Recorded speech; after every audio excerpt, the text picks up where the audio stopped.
What's going on, everyone? Welcome back to another episode of the Primetime Sports Podcast, hosted by Joey Larry. So, tonight the Red Sox are playing the Phillies. It is the start of a three-game series in Philly. The Celtics are playing the Sixers tonight in Philly as well. So, Boston versus Philadelphia in basketball and in baseball tonight. Obviously, it's a bigger game for the Celtics, but the Red Sox will be playing a three-game set there in Philly. The Red Sox are red hot as of late. And about 3 weeks ago now, I went out and got dinner with my good family friend, Tim Loftus, and my dad and my parents were all sitting there, right, talking baseball. And right before that, the Red Sox got swept by the Rays in a 4-game sweep. Everyone was down to the Red Sox. And I said, for some reason, I still have confidence in this team. I still held out hope. And I'm not even sure why. Maybe it's because I saw some talent in this team that everybody didn't see. Maybe it was just that I'm a big fan and I was just rooting for them just to turn things around, and I was just being an optimist, like I am about a lot of my teams. Even though I do give my honest opinion always. I'm never going to not give my honest opinion on my podcast or my radio show. But I was very optimistic about the team still. I still said, okay, I think we'll be a game in the playoffs, a game out. I think we're going to be right there on the edge. And if you look at this roster, I mean, making the playoffs is a win in its own. That'd be ideal for this team if they make the playoffs. And they are rolling as of late. They're playing a Phillies team who's 15-17 on the year. The Phillies just lost 3 straight games to the Dodgers. Got outscored in that series 36-11. Got absolutely blown out. The Dodgers are red hot. That's one team everybody has to watch out for. The Dodgers are 19-13 now on the year, 8-2 in the last 10 games. Swept the Cardinals and Phillies in 2 straight series. 2 teams that are struggling, but still impressive, though, to sweep those 3 teams. Those 2 teams, 6 games, 3 games apiece. And if you look at what they've been doing, they scored 13, and 10 runs their last 3 games, the Dodgers. They're locked in. You look at that lineup. James Outman has been great, 290 batting average, 7 home runs, 21 RBIs. Max Muncy had a big home run the other night. He has 12 home runs on the year with 27 RBIs. Mookie Betts, one of the best players in baseball, 5 home runs, 18 RBIs, hitting 270. Freddie Freeman, 310 batting average, 5 home runs, 14 RBIs. I'm a big fan of this team. I like what I've seen out of them. Michael Busch is a rookie. He's hitting only 200 on the year, just 15 at-bats. But this is a young team with a lot of talent, and they're just going to keep developing. I like the Dodgers. I think they're going to make a run. They're playing great baseball as of late. And the Dodgers are another team, just like the Red Sox, that I'm optimistic about. And the Dodgers had a little bit of a tough stretch in the middle of the season. I know people got a little bit nervous about them, just like the Red Sox. But the Red Sox is a different team. The Dodgers are built to win the World Series just about every single year because their front office is great at what they do, developing talent in the farm system and also making trades and signing big free agents. They want to win. They're dedicated to winning. So it's a different circumstance for the Dodgers than it is the Red Sox, but they were at one point middle of the division, with the Diamondbacks and Padres ahead of them. And now they're first in the division, a game and a half up on Arizona, 2 games up on the Padres, who they're playing in a weekend series now. I think the Dodgers are going to take at least 2 of 3 there. I think the Dodgers win 2 of 3. I don't think they're going to sweep the Padres. I think they take 2 of 3 against the Padres. That'd be a good weekend for them. But if you look at the standings in the MLB over the last 20 games, how about the last 10? We'll start there. Dodgers are 8-2 in the last 10, tied for the best record in baseball with the Braves in the last 10 games. Sox are 7-3 in the last 10, tied for the 3rd best record in baseball over that stretch. Rays, Orioles, Red Sox, Angels, Padres, all are 7-3 over the last 10 games. Look at the last 20 games, right?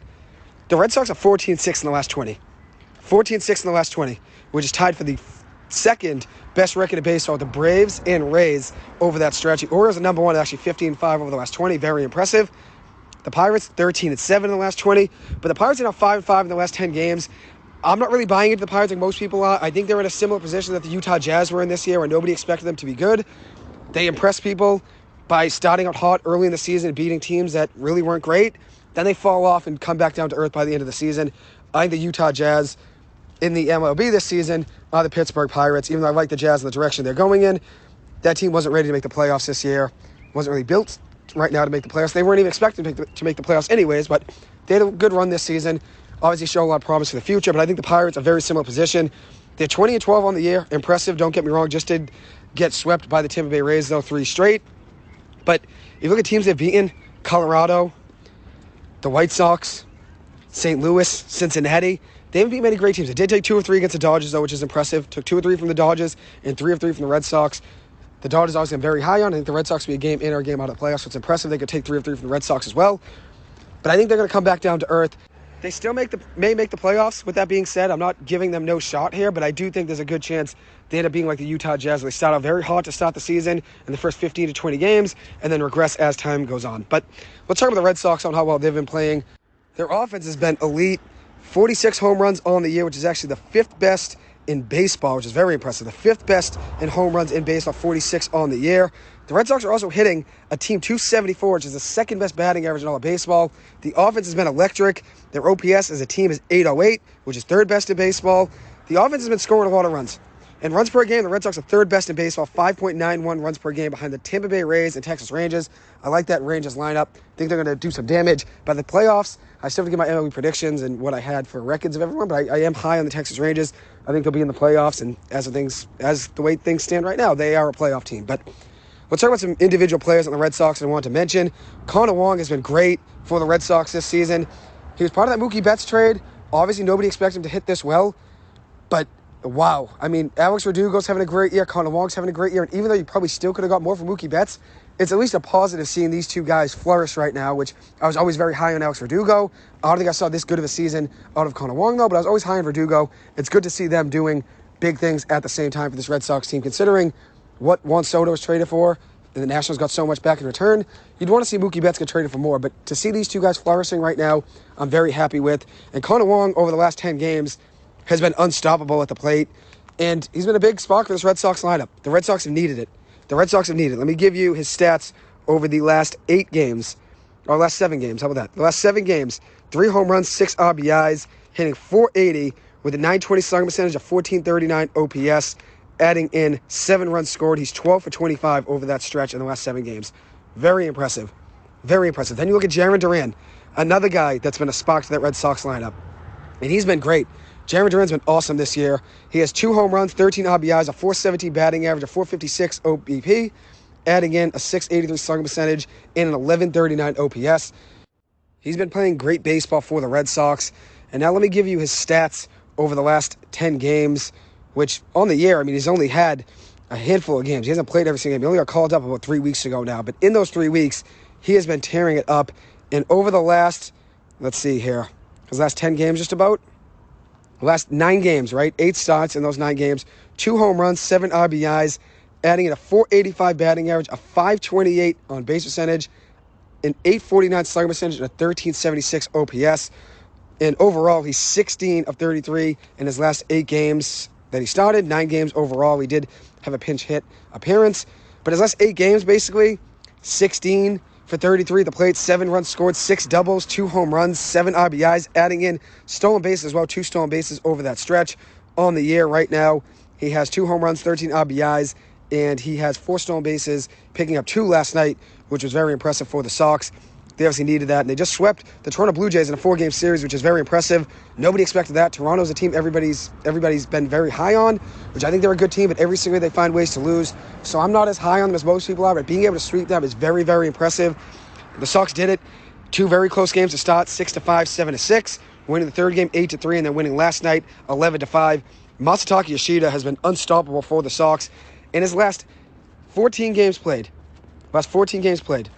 25 for 56, with 13 runs scored, 5 home runs, 18 runs batted in, adding in a .446 batting average, a .484 on base percentage, an .804 slugging percentage, and a .1288 OPS. Very impressive run there for Masataka Yoshida. Since he's come back from his injury, he's been great. He's been great since he's come back from his injury. The Sox really needed that. They needed a spark in that lineup. He was out for a couple days between the 11th and 16th of April. In those 17 games since coming back, .373 batting average, .427 on base percentage, 5 home runs, 18 RBIs, 5 doubles, 13 runs scored. He has been awesome for the Red Sox. I know a lot of people were worried about him when he was hit 200 after the first few games. He's found his rhythm. I mean, it isn't a transition coming over from Japan and playing in the MLB. It takes time to get your swing, get the timing down and everything. And after the first, let's say, 5 games a season, 6 games a season, he was hitting only 200. And I remember Boston Sports Radio, everyone was going nuts saying, well, we signed this guy, we overpaid him, he's not hitting. Well, it's very early in the season. The season, it's a long season. You can figure things out over the course of time. More at-bats, more experience. You make adjustments, you figure things out. That's why I wasn't worried about Yoshida. I know the same thing with Jarren Duran. People say, oh, it's just a hot streak. Just like the Red Sox made 14-6 in the last 20. That is very impressive considering what the Red Sox were doing at the beginning of the season. And it's a very long season. Don't get me wrong, it's a very long season. But the Red Sox at the beginning of the season, nobody saw them go 14-6 over a 20-game stretch. When they were losing 3 straight to Pittsburgh and losing 4 straight to the Tampa Bay Rays. Nobody saw that. They've come a long way. The Red Sox are playing very good baseball right now. I'm very impressed with them. I think, as of now, right now, I will have the Red Sox in the playoffs, which in my predictions, I think I might have them a game in or a game out. I think I was in between. I'm indecisive between the two of them, but in those predictions, I have them being a game in or a game out. And I'm very confident in the way they look today. And I've become even more of a Red Sox fan over the last year or so, which I was always a big Red Sox fan growing up. I always loved the Red Sox. They're always my team in baseball. I like the Angels a lot. I like the Dodgers a lot. Everybody knows I'm a fan of Mike Trout and Shohei Ohtani. Love Mookie Betts. Love the Dodgers organization. Everything they do. They know how to develop talent. They know how to make big trades. They're not afraid to go sign a guy for big money. They're not afraid to trade prospects and go get Max Scherzer and Trey Turner or Mookie Betts. They're not afraid of making big moves. They're dedicated to winning. That's why I like the Dodgers. Best organization in all sports in my eyes. But everybody knows the Red Sox, that's my team in baseball. If you look at the other Boston sports teams, obviously I'm a Clippers fan of basketball. I'll root for the Celtics. I'll hopefully get a win tonight for everybody listening. The Bruins, I'm a Bruins fan, but I'm more into college hockey, but the Bruins are my NHL team. Then you look at the Patriots, I'm a Giants fan. So the Red Sox were always my team in Boston, my favorite team in Boston, right? But over the last year, when everybody's been getting very critical of the team and everyone was down on them when they lost 4 in a row to Tampa Bay, when everyone was counting them out and talking about how poorly they were playing, which they were struggling, I became more of a fan of them. That's just the way it is. When people get doubted, I become more of a fan of them. I root for them more. And I can give you 5 examples right now. Russell Westbrook. Everybody counted him out when he was on the Lakers. I said, you put him in the right position, Russell Westbrook will be fine. Nobody plays as hard as him. Was I right about that? I'd say so. He looked very good in the Clippers and gave the Clippers everything he had. I'll give you another example. Daniel Jones. Everybody was down on for 3 years. 3 years. We didn't have the coaching around him. Didn't have the offensive line. Didn't have the playmakers around him that could stay healthy. Just give Daniel Jones some stability is what I always said, and he'll figure it out. And look what he did this year. That's a second example that's great. Jarren Duran, I know it's a very short stint here. I know the sample size isn't that large, but he looks like a different player right now. Jarren Duran has been getting on base a ton. A ton. You look what he's been doing on the year. He's been very patient at the plate, which is huge. He's been getting on base a ton. 456 on base percentage, a 417 batting average. Last night was huge for the Sox, 3 for 5 with an RBI. The night before that, he was 1 for 2 at the plate, adding in 2 walks as well, so got on base 3 times in that game, adding in a double. Jarren Duran's been playing great baseball. I know a lot of people gave up on him quick, which I get it. He was struggling in center field fielding-wise. He probably shouldn't have been put out there in center field, and he was already struggling. I know the Red Sox thought, okay, rip the Band-Aid off, give him more attempts out there in center field. He'll figure it out. He'll adjust. He'll learn. I get that. But where the Red Sox were last year in the state of the team, it wasn't really the best situation to throw him in center field and just say, you know what, we'll see what happens. You know what I mean? That you can't really do that. You had to give him time to figure things out. He's been playing a lot better defensively this year. Clearly, he's a lot happier too. I know last year, obviously, the situation was hard. Red Sox fans completely counted him out. People were rooting against him on the radio. Red Sox fans were rooting against him everywhere. No one was a fan of him. That's why I rooted for him heavily. And I liked that ESPN interview last year when he was talking on SportsCenter after the Red Sox won a game last year, I believe it was against Houston. They said, why do you believe the Red Sox can make a run this year? This was, I believe, in July. He said, because what I see in this locker room. Say whatever you want, we don't care. We still believe, we still have trust. I liked that line. A lot of people said, oh, it's a cocky line and everything. What is he supposed to say? Not believe in the team? What is he supposed to say? I know we're going to lose? No. He's believing in the guys around him, which is great. And I like that line from Jarren Duran. It shows he's somewhat of a leader out there. I know he's a young kid, but shows a leader. If they're going to give him the mic, he's going to say, no, I still believe. Which, what is he supposed to say in that situation? Do Boston fans and other teams think he's going to go up there and say, no, I think we're going to lose? No. Because that's not the right thing to do. That's not the right thing to do. And the reality situation is Jarren Duran's been playing great baseball right now. Whether or not he's getting the recognition, he might be getting some. But whether or not he's getting the right recognition doesn't matter to him. He's been balling and playing good baseball regardless. And that's what's most important. He's been looking really good defensively and offensively. And I want to give you one stat. Heading into yesterday's games, Jarren Duran was 4th in the American League in doubles. Heading into yesterday's games, the 3 guys ahead of him, Matt Chapman had 15 doubles, Wander Franco had 12 doubles, Vinny Pasquantino had 11 doubles, and then Jarren Duran is 4th heading into yesterday's game in doubles. 4th heading into yesterday's games in doubles with 10 in the American League. 4th in the American League, right? The 3 guys above him had at least 114 at-bats more than him heading into yesterday's games. 114 more at-bats, and those guys are all within 5 doubles of him. Matt Chapman has 5 more doubles than him. Wander Franco has 2 more doubles than him, and Vinny Pasquantino has 1 more double than him, and they all have at least 114 more at-bats than Jarren Duran did heading into yesterday. Jarren Duran only has 55 at-bats on the year heading into yesterday's games, and he had 10 doubles. 10 doubles and 55 at-bats heading into yesterday's game. 10 doubles and 55 at-bats. He's looked a lot more comfortable at the plate, looks a lot more comfortable in the outfield, and I couldn't be happy for the kid. He deserves it. He deserves all the criticism he faced last year, and obviously things were tough on him. Nobody had any confidence in him. Obviously it got in his head. I'm so happy for him. No one deserves it more, that success, considering what he's gone through. Complete 180 and 360 over the last year, defensively and offensively. So hopefully he continues to play great baseball. I know it's a short sample size. I know it's a very short sample size, but I said before the season began, right around spring training on my podcast, when I was talking about the Red Sox Northeastern game, I said, I believe in Jarren Duran. I think he's going to have a good year. And look at what he's doing right now. He's been a spark to that Red Sox lineup ever since he's come up. Now he's hitting 5th against the Phillies tonight. So happy to see him flourishing. He deserves it, as I said. He deserves it. No one else deserves it more on that Red Sox team. But Yoshida's been playing great. Connor Wong's been playing great. Alex Verdugo, who is out tonight yet again. He's going to miss his 2nd straight game, I believe, with an illness. He's been great on the season. .315 batting average with 5 home runs. He only hit 11 home runs last year, but he has 5 home runs already in the first 32 games of the season.